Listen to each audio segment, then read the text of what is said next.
Face to Face. We're here with the second part of our two-part interview with Steve Wynn. Before we move on to some of how they could raise taxes or make cuts, et cetera, I do want to talk to you about something that came up about the room tax. And basically, you were very active. You and Elaine Wynn met with the governor, with Bill Raggio, and essentially said... And the governor's chief of staff. And the governor's chief of staff, right. Four of us. Yeah, and you think that the governor then committed to support this, don't you? There wasn't, I don't think, I was sitting as close as I am to you. He said, Steve, if you get a referendum that people speak and you get it through the legislature, I will support it, quote, unquote. Did you think that that meant he would sign it? Yes. So you were shocked, or maybe you're not shocked by anything anymore as all the politicians you deal with. Were you shocked when he decided not to sign it and pulled that, well, I didn't really support it? Well, look, Governor Gibbons has his own reasons for doing things. The point is, the room tax went into effect. He did not stand in the way. He knows as well as I do and everyone else in the state that by not signing it, he signed it. So the rhetoric, the spin, so to speak, is kid stuff. Well, let me ask you. If he wanted to stop it, he would have vetoed it. He did not. He said he's not in favor of any new taxes. He made an exception in this case because it was the will of the people, because the legislature responded to the will of the people. It was a clear statement of public opinion.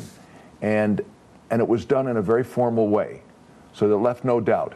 So I don't think that Governor Gibbons gives up any of his position in this case. He believes that people don't want tax increases. He stands for that. He got elected on it. In the case where the people specifically spoke on a separate issue and said, we want a tax increase, he let it go. You supported Jim Gibbons extensively through campaign contributions? No. Oh, you gave him at least 20 grand, maybe more. Maybe that's not a lot of money to you. No, I supported both candidates equally. Okay. Do you have any buyer's remorse at all? Oh, do me a favor, John. Come on. Give me a break. No, well, come on. I mean, look, you care about this state. Look what this guy's doing. Okay, I can't answer the question the way you put it to me. Businessmen participate in the process.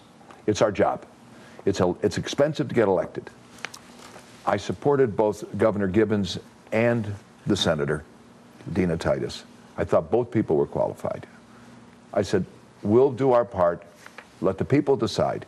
By giving equal contributions to both sides, I, in effect, allowed them to make their case, but I neutralized preference.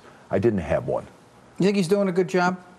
I think that the governor has stepped into the office in hard times. I think he's an unusual man. I voted for him when he was in the House of Representatives. I think he's struggled as governor. I think the senators are struggling. I think that the Democrats and the Republicans that are in Carson City are all completely befuddled at the moment, just as you are, and you're there as much as they are, John. So let's call a spade here. Nobody knows exactly what to do in the face of this economic dislocation. What would be the wrong thing to do? What an interesting question. Well, I know that if they go after the gaming industry, we will have massive, unbelievable cutbacks.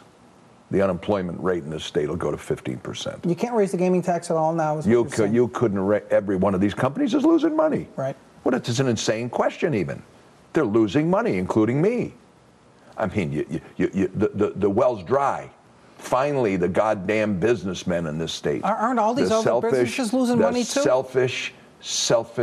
Selfish people that have refused to take up one speck of their fair share.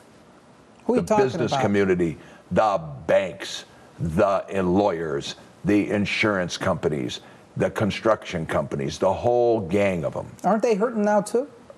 Yep. But they're hurting, but they're not paying the kind of taxes we are. Over half of the state's budget is paid by us. If they increase this broad-based business tax that you speak of, who will pay most of it? Gaming. If they do it on payroll, gaming. Any way you do it, we pay it. Sales tax, we pay it. The payroll tax that they put in 2003, that's mainly what's being talked about up in Carson City as a vehicle to raise some money. Does that make sense to you? Yes. Why is that? Because it's the most broad-based. It's the most broad-based. Probably going to have to double it. Painful, but listen, we don't have room to cut the services in the state by the amount of money suggested by this deficit. That's why I say this, Assemblywoman Buckley, Senator Horsford, Governor Gibbons, they're faced with really, really mean stuff. It's tough. All right. And also, someone else who's faced with some mean stuff is President Obama. We're going to get Steve Wynn's take on what he had to say about Las Vegas and what he's doing so far to bring back the national economy. Back in a moment.